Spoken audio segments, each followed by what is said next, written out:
Fala meus amigos, estou de volta para mais um vídeo de Mushoku Tensei e dessa vez para falar do 10º episódio, que embora seja um pouco parado, que ele tenha sido bem parado, ele teve alguns pontos interessantes e nós vamos ver isso agora.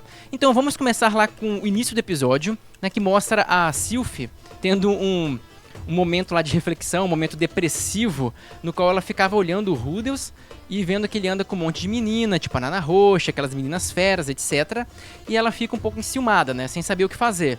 Mal sabe ela que não precisava se preocupar, né? Primeiro porque tem algo no Rudeus ali que não tá vivo, não tá funcionando muito bem. E também aquelas meninas não valem muito pra ele não, né? Porque não é como se a Nana Roxa quisesse alguma coisa com ele. Pelo menos não até agora, né? E aí ela fica preocupada, meio que à toa. E depois disso o anime vai pra aquela parte do dia do Rudeus. O Rudeus começa a explicar como que é o dia dele. E uma coisa interessante também, importante na verdade, é que teve um time skip de um ano. Ou seja, passou-se um ano lá no Mushoku Tensei e ele tá um pouco mais velho. Você vê que ele já cresceu um pouco, aumentaram o tamanho dele, etc. E depois o anime começa a mostrar o dia a dia do Rudeus. E aí mostra que a primeira coisa que ele faz é treinar logo de manhã. Ele continua treinando pra manter o shape dele, o físico. Rapaz, daqui a pouco vai virar o projeto Rudeus, não o projeto Saitama mais, né? Porque o menino tá bem treinado, viu? E aí depois mostra ele na sala de aula. E o Cliff, aquele amigo dele, aquele baixinho que tá lá com a elfa, ele começa a perguntar o que ele sabe sobre maldições. E aqui entra uma coisa importante, que vai ser bem importante lá na frente. Que é uma coisa que o Rudeus fala, né? Ele fala que o Laplace, ele colocou, de certa forma, a maldição em um objeto. Né? Ele usou um objeto meio que para sugar a maldição. E isso daí que ele falou é o gatilho que o Cliff precisava para no futuro desenvolver uma coisa para ajudar a Elina Lise. Porque eu acho que todo mundo que tá aqui já sabe. Se não sabe, já falei isso em outros vídeos meus aqui também. Que a Elina Lise não é só tarada por ser tarada. Ela tem uma maldição. Ela realmente precisa disso pra não acontecer algo muito ruim com ela. Então não é à toa, é realmente uma maldição. E aí o Cliff agora vai estar trabalhando nisso e ele vai descobrir, ele vai criar na verdade um item com a intenção de ajudar ela. Se vai ou não vai funcionar, não vou dar esse spoiler aqui, mas ele basicamente ele vai criar uma roupa íntima, uma calcinha pra ela que consegue amenizar o efeito da maldição. Ou pelo menos assim era pra ser, né? E quando ele conseguir isso, adivinha quem vai se ferrar na história? Não sei. O Rudeus, porque aquele negócio precisa de energia mágica, de mana. E quem que vai ter que dar energia mágica? O Rudeus. E aí tem aquele ditado que falam: em terra de cego, quem tem um olho é rei. Na verdade, em terra de cego, quem tem um olho vira escravo pra trabalhar pra quem não tem olho. E o Rudeus aprendendo isso na prática. É verdade, já não chega a Nana Roxa, né, da massa. Ah, Nana Roxa. Nana Roxa tá querendo os poderes dele, agora esse moleque quer os poderes dele. Pelo menos com a Nana Roxa tem uma relação de troca, né? Ele vai aprender sobre invocações, não que aquilo seja tão importante pra ele, e aí ele entrega mana. Né? Pelo menos tem alguma troca, né? Mas no caso do Cliff da Elina Lise vai ser só pra ajudar mesmo. Então ele vai ter a mana dele vai ser usada por mais uma pessoa no final da história.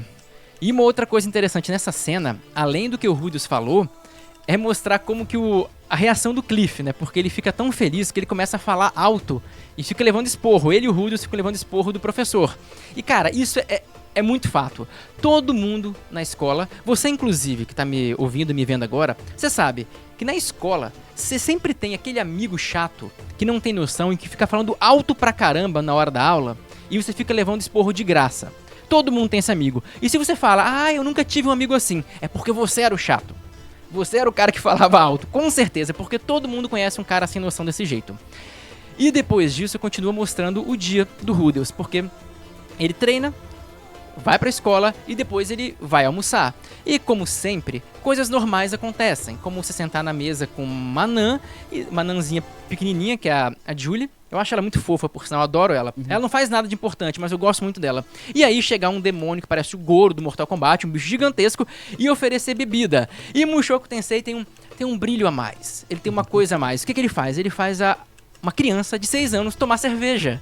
Tipo, eu não me canso de falar como que esse autor de Mushoku Tensei tem culhão. Realmente, quando ele quer colocar uma coisa, por mais polêmica que seja, ele não pensa duas vezes. Ele vai lá e coloca. Ah, tem uma criança na mesa, dá cerveja pra ela. Tipo, esse cara é muito louco. Mas assim, é interessante porque, por mais que isso possa parecer estranho pra muita gente, no passado não tinha isso de criança no bebê. E também uma anã tem toda aquela situação diferente, que a anã tem um contato maior com cervejas, né? Vocês devem saber disso. Mas é interessante no Mushoku Tensei. E aí mostra lá a anãzinha bebendo. Caraca, ela bebe pra caramba já, velho. Você vê ela bebendo, era tipo uma pint, um copão. Aquilo deve ter 1 litro de cerveja. Por aí. A menina bebeu freneticamente. Eu achei muito engraçado. Porque realmente eu gosto da Julie. Eu acho ela muito fofa, sei lá. Se eu fosse o Rudeus, eu teria adotado ela. Eu também. Eu acho que isso deveria botar mais ela pra aparecer mesmo no episódio. Ela é muito fofinha. E aí a única função dela é fazer estátua pro maluco do Zanoba lá. Por enquanto. Por enquanto, né? Mas pelo que eu não vou falar isso, vai ser um spoiler muito grande, mas não, o Zanoba é legal com ela. Ele vai ser bem legal com ela. Ele não tem intenções. Sei. Né? Vocês entenderam o que eu tô querendo dizer. E depois vem uma cena que nos leva do nada ao lugar nenhum, porque nada de importante aconteceu. E o primeiro momento desses foi aquela conversa com a Nana Roshi, que não teve muita coisa, ele apenas mostrou ele lá energizando o símbolo dela. Na verdade, tem até uma coisa importante ali, mas vou deixar para outro vídeo, uma coisa que passou despercebido por muita gente. Mas isso eu não vou falar agora não, porque também seria um spoiler muito grande.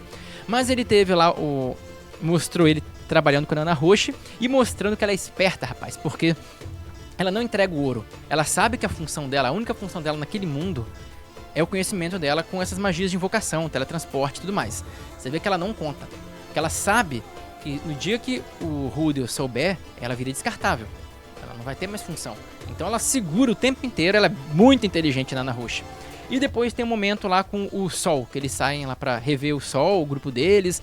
Aí tá lá o Cliff, a Elfa, todo mundo. Tem um momento que não é tão importante, a maior importância dessa cena é mostrar que o Cliff e a Elinalise vão sair pra fazer aventuras, vão virar aventureiros, de certa forma. E isso é importante no final das contas, beleza? E depois vai pra uma cena que é a mais importante, provavelmente, do episódio. Que é quando o Rudeus está lá andando e ele encontra a Sylphie, ou Fitz, né? Que ele acha que é o Fitz. E aí ele começa a falar com ele e fala, tudo bem, só que o Fitz, no caso a Sylphie, não responde. Ele acha estranho, aí chega o cara lá e meio que enxota ele, né? Por causa que o Fitz tava em horário de trabalho, então ele é o silencioso e acaba não pode falar. Aí o Rudeus é enxotado de lá e ele fica se perguntando, né, o que aconteceu, porque, o Fitz Senpai, como ele fala, sempre trata ele tão bem, dessa vez estava estranho, não falou com ele, ele começa a ficar preocupado. E aí é interessante porque começa a mostrar a cabeça do Rudeus, do que ele tá pensando naquele momento. Primeiro, porque embora o Rudeus esteja cercado de gente, você pode ver que ele não consegue falar com ninguém, né? O Zanoba é meio doidão. Não conta. Ele mesmo fala que não dá pra falar com as meninas feras porque elas iam zoar ele. E eu, né? Porque aquelas duas são muito quinta série, na boa. A Nana Roshi ia simplesmente, desculpa pela palavra, mas ela ia cagar pro que ele ia falar. Ela tá mais preocupada com as coisas dela. E no final das contas ele não tem ninguém pra conversar de verdade. Então a vida dele, no final das contas, no final do dia, é um pouco solitária. Você pode perceber isso. Pois o episódio mostra o Rudeus lá lembrando do Fitz Senpai, lembrando de como que ele mexe na orelha, do sorriso tímido dele, e aí ele começa a achar estranho, começa a ficar cabreiro, tipo, o que tá acontecendo comigo? E no dia seguinte ainda mostra a Ariel, a princesa, andando, e o Fitz também. Aí eles se olham e o Rudeus dá aquela corada, o que, né, ele já fica totalmente preocupado. Ele pensa, na verdade, né, cara, eu tô mudando de time, tem alguma coisa errada.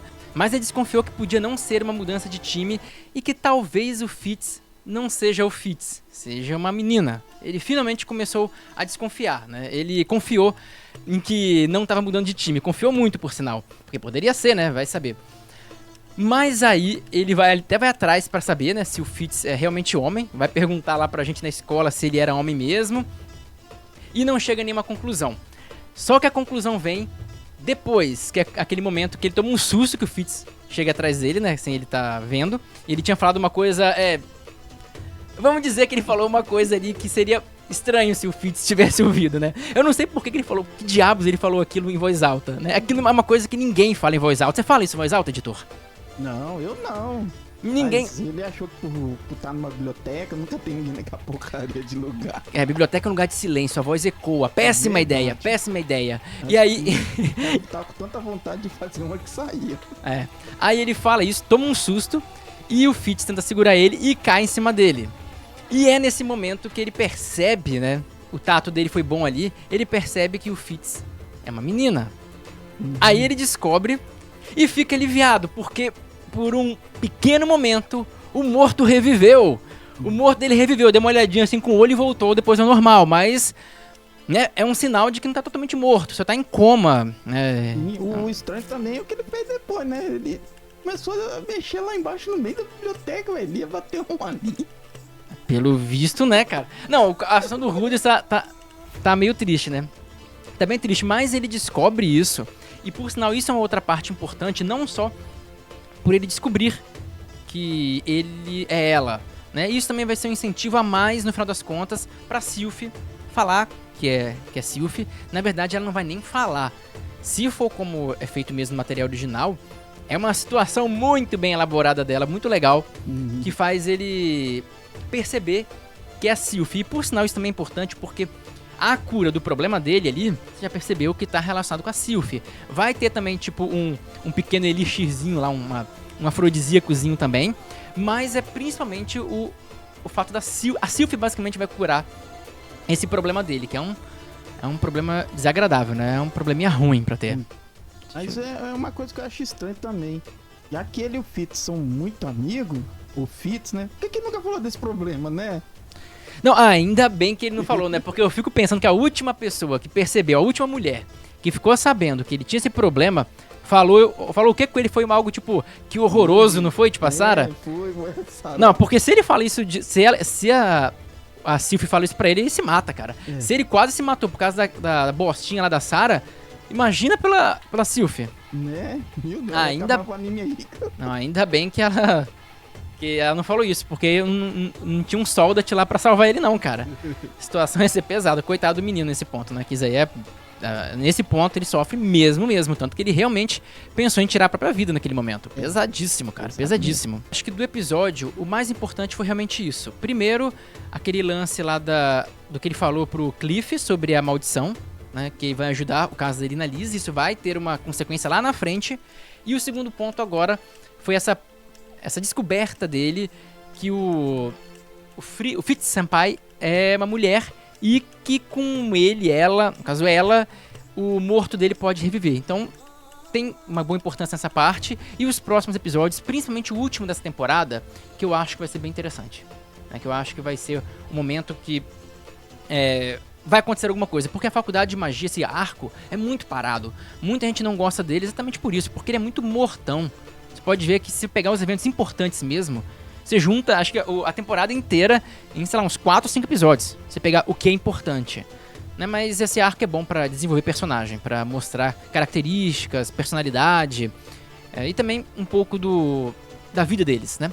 Mas então era isso que eu queria falar com vocês. Espero que tenham gostado do vídeo. Se gostaram, deixa o seu like aqui, porque ajuda muito. Se inscreva no canal, porque eu falo sempre de Mushoku Tensei.